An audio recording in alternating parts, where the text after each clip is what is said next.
You're watching Cycle Talk, Australia's motorcycle show. From sports bikes to motocross to cruisers, we love them all. We ride them, thrash them, test them, and sometimes we even crash them.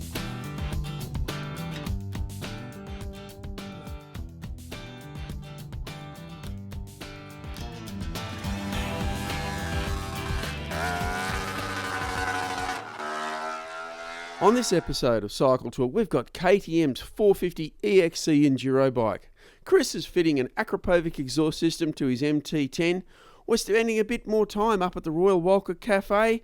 Custom Talk boys are back, but first, from the Apex. Aussie motocross and supercross legend Chad Reed has been slapped with a $5,000 fine and 5 championship points after the St. Louis round of the AMA Supercross Championship for slowing the pace while basically being lapped and preventing Ryan Dungey from having any chance of catching Eli Tomic at the pointy end of the final. Dungey had criticised Reed and said he was out to get him after a tough heat race in which Dungey won. So there's a little bit of sour grapes going on here, and I think Reed was just trying to prove a point to Ryan Dungey in the final. In doing so, Reed may have cost Dungey a win, but Dungey was trying to chase Eli Tomic, who's won about 5 races on the trot. And even if he'd caught him, would he have been able to overtake him? I mean, he couldn't pass Reed, and Reed was in 16th. So what makes him think he would have been able to pass Tomic, who is absolutely on fire at the moment? So it's an interesting little piece of gamesmanship, but how much it's really going to affect the championship in the end, we're not really sure. Reed held up Dungey for a couple of laps, and it'll be Dungey or Tomac who win the title this year, more than likely. The pair are only separated by a handful of points, as Tomic has won a whole bunch of races to claw back Dungey's early lead in the title chase. Endurance racing is still popular in Europe, and Aussies are doing well there, with Brock Parks picking up 2nd and the Cuddlin brothers picking up 4th and 5th respectively for their teams in the Le Mans 24-hour in France. Riding for the Yamaha Austria team with a couple of teammates whose names I can't pronounce, Brock Parks was only 19 seconds behind another Yamaha team at the end of the race, the closest finish in Le Mans history. The race was eventually won by the GMT Yamaha team of Mike DeMeglio, David Checker and Nicola Canepa.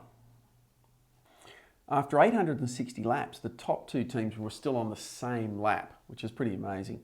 3rd place, 12 laps down, was the Kawasaki team of Fabien Foray, Matthew Jeans and Randy Depunier.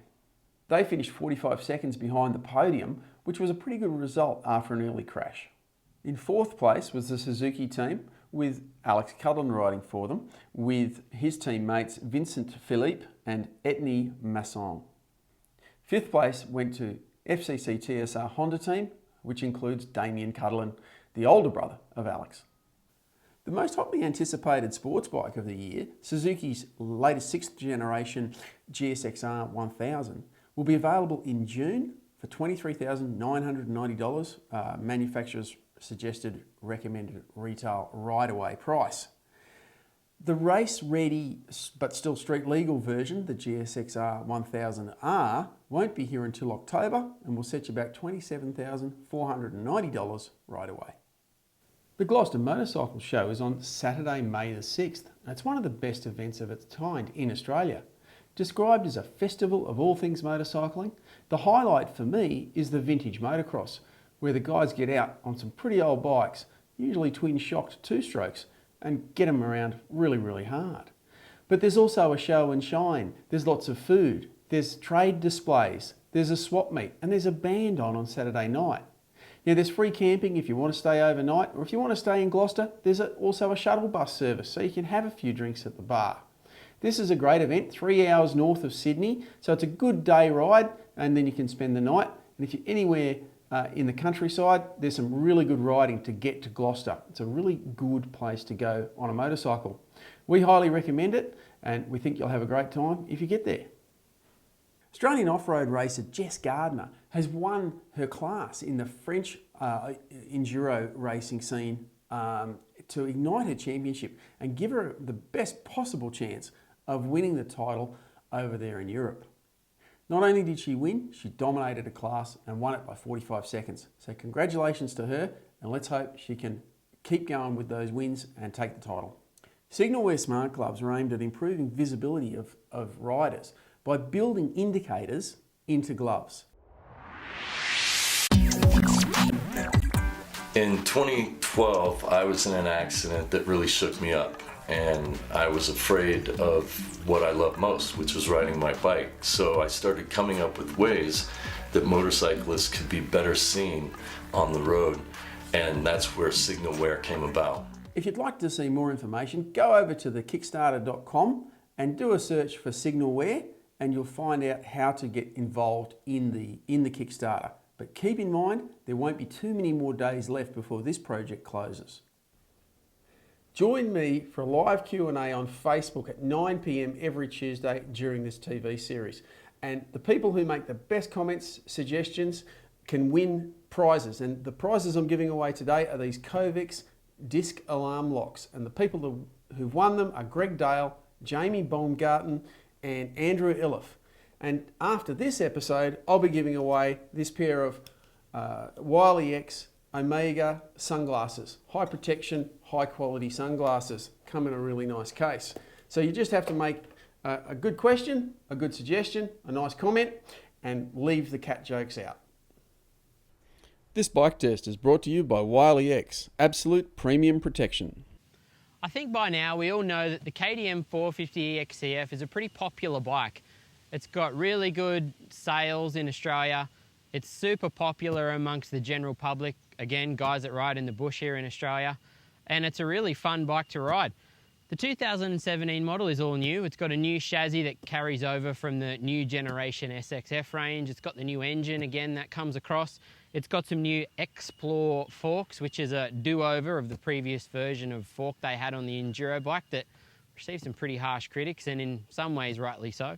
So the new bike has a lot of new features. Fuel injection, it was before, it still is. PDS shock, so no linkage, some features like that. It's a pretty awesome bike. Looking forward to having a good ride on this thing.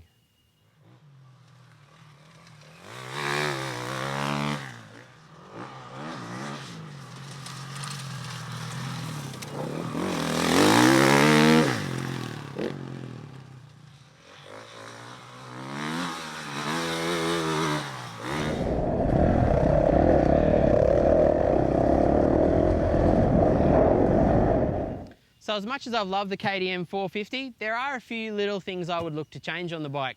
So the Maxxis tyres that come standard on it are FIM approved, and it's something that KTM sort of have to do. Get rid of the things, put them on the shelf at home, get yourself a set of Dunlop 8C81s, Pirelli, the Scorpion tyre, Michelin Starcross. There's a number of them out there, that's just a few. Get yourself a set of them. Throw them on, they're really good tyres. They'll work much better than the Maxxis ones. You'll get some good grip, decent life. The bike will handle much better, turn much better and all that. So you'll be really happy with that. The cockpit, I'd probably look at a couple of changes there. I'd look for some different handlebars. Most guys that ride this bike will probably be taller, bigger dudes. So you might want some higher bars, maybe even moving forward a touch if you've got long arms. An exhaust pipe on the back, the standard one works fine, but bragging rights with your mates, a nice Akrapovic out of the KTM hard parts book could look great on the back of one of these things. So they're the first things I'd look to change. Suspension, not so much. Depending on your weight, you might want to just hold it up a little bit firmer. Cockpit and tyres, they're the things you've got to fix if you're out looking for a new KTM 450.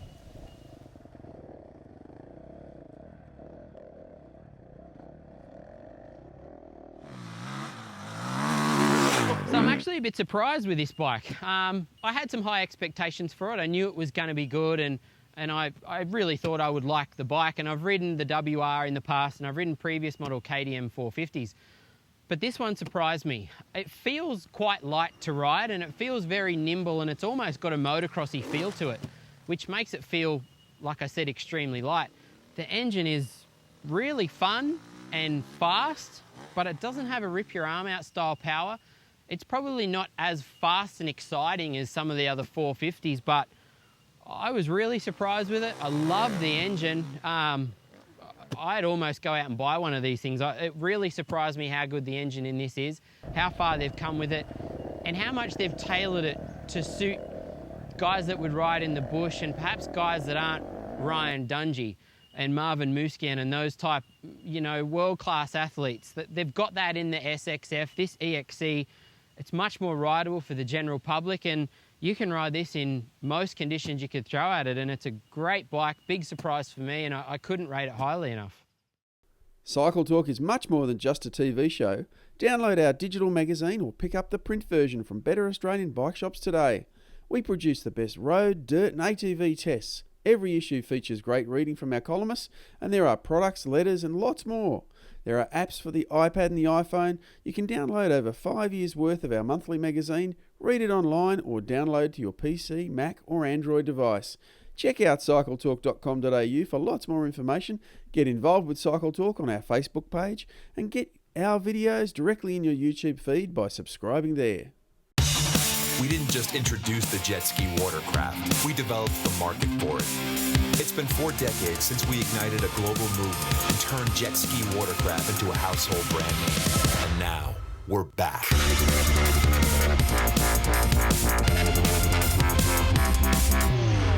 The strongest, most powerful stand-up personal watercraft to ever be mass-produced. The all-new 2017 Kawasaki Jet Ski SXR.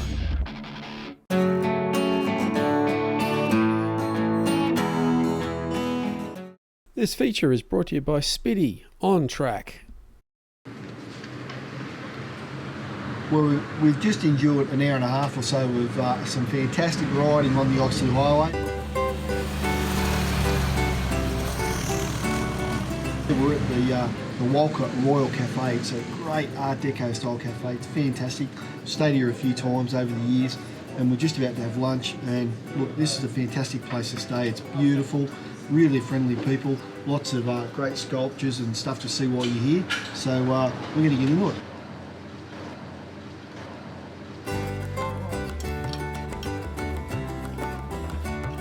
Hi, I'm Brad Keeble and this is Toni. We've got the Walcha Royal Café in Walcha.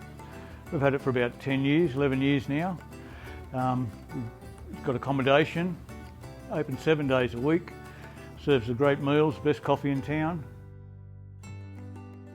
We don't do dinners of a night time unless we organise a group. They can have meals of a night time or barbecues in the barbecue area. Catered for a lot of the bike customers, and Walcha's really big for bike traffic these days.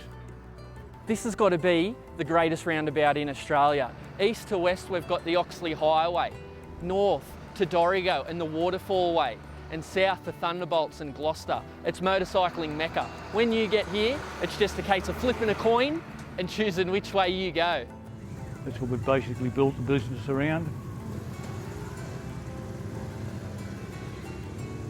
Was an old hotel, been closed down in the 80s, late 80s, and remained derelict for a little while, and we took it over, like I said, about 11 years ago, and built it up into not a bad little business, have we?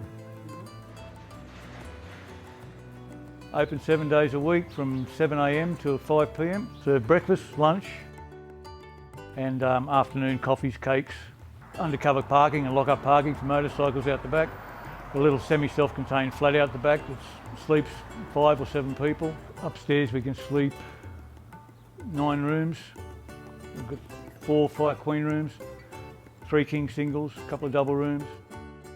Plenty of dining areas, outside dining. Great atmosphere, a lot of old things to look at, collectibles, bit of arty stuff around the place, as there is a lot of arty stuff around Walcha.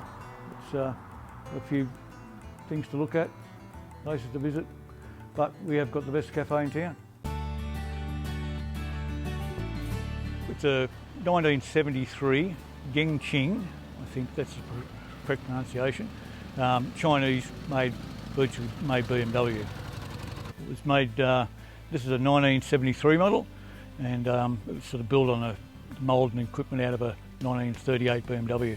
The same plant and equipment that the Germans lost during the war to the Russians. They took it all to Russia, sold this stuff to the Chinese. They make these, made them right up until the 1980s, I think, late 80s. And the overhead valve stuff they kept themselves, and they made the Ural motorcycles. They still make them today.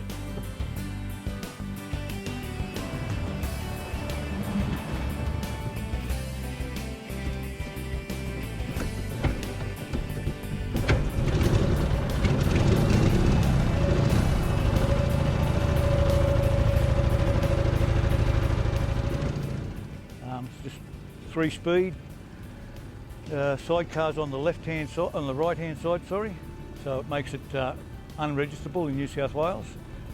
It has to be on Club Rego because of that reason only. Why, I don't know exactly. There's a few theories to it. But, I suppose it's probably that they don't want the passenger being confronted with the oncoming traffic. And roundabouts could probably be a bit tricky if you don't know what you're doing because you're prone to tip up as you are on any sidecar. It's a pretty reliable machine. It's Chinese, of course. That worked well, didn't it? Yeah, that was planned for. We set that up. It took us a while to do that, right? And yeah, but it's rough. It's ready. It's not made out of the best quality metals. It's just like I say, a Chinese version of a BMW, and which is quite good for the Chinese because it can be fixed with anything. Side valve motor. They're as tough as nails, and it's a lot of fun, a hell of a lot of fun, as most sidecars are. Very dangerous if you don't know what you're doing, but basically this one come from the Urala Military Museum. That's why it's painted in the grey and done up like a German Wehrmacht vehicle. I kept most of the stuff on it, added a few little things like the gas mask container and the jerry can up here and the mock-up machine gun mount, just for show. It normally sits out in front of the cafe with a coffee flag hanging off it for a display and just to help draw the motorcyclists, which it does really well. And yeah, it's a great old piece of machinery, I think. Riding it, like any sidecar, is different. This one again is different because the sidecar's on the opposite side, so you're basically in a left-hand drive vehicle. It's just a hand clutch, foot change, one heel toe gear shift on it. Brakes basically are there, but they aren't much good. They'll slow you down. They won't stop you in a hurry, so you learn to keep a good distance from anything that you need to stop from. Handle's good. Most sidecars, it gets a bit of a wobble at a certain speed, which they all tend to do, and you just ride through that. And yeah, it's got a lot of fuel consumption, so I gather you can go a long distance on it, but I've never gone more than 100 k's in a day or something around the bush. It's basically all I know about it. Visit Walcha Royal Café, 26 Fitzroy Street, Walcha, 0267 771 117. After the break, the Custom Talk guys look at building bikes in very small spaces. There are tough jobs and there are dirty jobs. You know, the kind you throw your clothes away after. There are jobs after dark and jobs before dawn. There's sweltering heat and bone-chilling cold. And there are jobs that are essential to livelihood. The Mule Pro Series from Kawasaki. Gas and diesel side-by-sides backed by the industry-leading Kawasaki Strong 3-year limited warranty.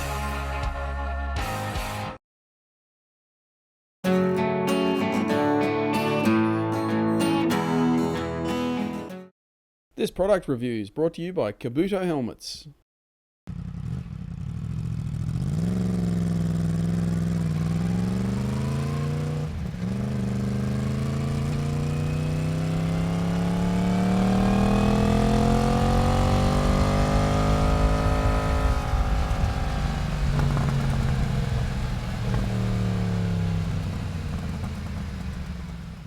This is my Yamaha MT-10 and you've just been listening to the standard exhaust sound. Sounds pretty good, doesn't it?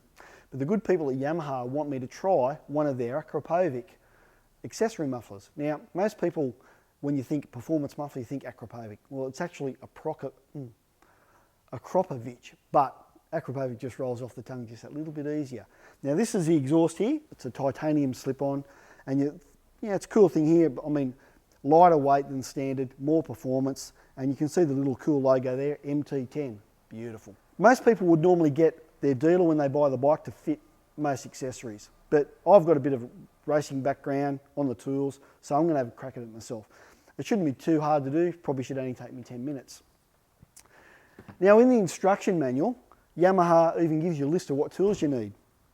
Things like Allen key, Torx, a couple of spanners. They don't say get a big rubber mallet out, but if that plays a little bit hard to get, that's what I'll be using. Now, also in your kit, get a pretty cool carbon heat shield to replace the standard one. So that's going to look pretty cool. And you get your other little nifty bits and pieces here. Things like the bolts, a couple of screws which are already have Loctite already put on them, so they're not going to just pop out, and a new exhaust clamp. Time to get to work.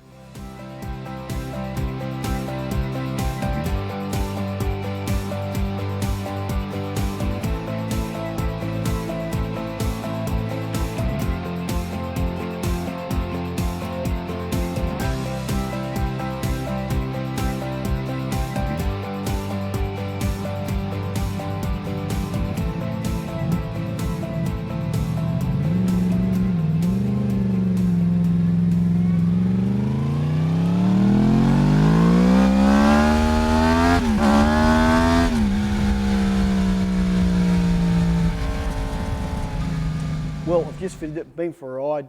You've heard it. I think it sounds great. It's not much raudier than the standard one, which is fine. I think it looks great. I love the carbon fibre heel guard there. Pretty simple to fit, only took me 10 minutes. You know, I think it's a fantastic thing. There are other options as well when you come to exhaust for the MT-10. You can get a titanium mid pipe or link pipe, which is $800 odd, and then you can also get a full titanium system with a slightly different looking muffler. That's the M1 Yamaha MotoGP style muffler. The other one's a bit different, and it's $2,700. But I'm pretty chuffed with that. This feature brought to you by Avon Tyres.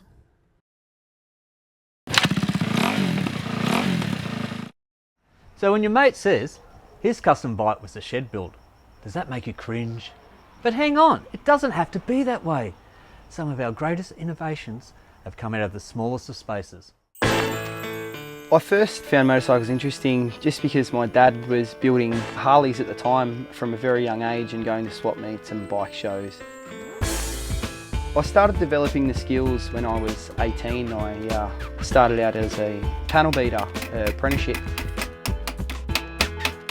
I really wanted to give learner riders the option to buy a cool custom bike that's LAMS approved. The inspiration behind the GPX was to blend the new with the old school. I'd seen a lot of bikes being produced and I could see where they were headed in the sense of new versus old. I wanted reliability of a later model bike, but I wanted the look of an old school cafe racer, brat style. Anything can look pretty, but if it doesn't serve a purpose, then I don't see the point in it. I would prefer to build it and make it work and then work on the cosmetic side from there. I prefer to do things the older way. That's how I was taught. I was taught to file finish. So metal shaping, forming, welding, cutting, it comes as second nature. The most common mistake that I see is commitment. I see countless projects for sale through the likes of Gumtree, eBay. Builders get into it thinking that it's easy. I can tell you it's not easy. You need a lot of commitment and a lot of perseverance. The hardest part about working in a small space is that it's literally a small space. So if you've got the skills and you've got the passion, don't worry about space. Just get on and start building your bike now.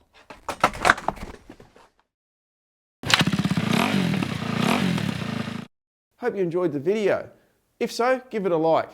Please also subscribe so you can keep in touch with Cycle Talk and all of our great content from digital magazines, print magazines, and lots of motorcycling videos from bike tests, touring trips, roads to ride, and lots more. Thanks for watching.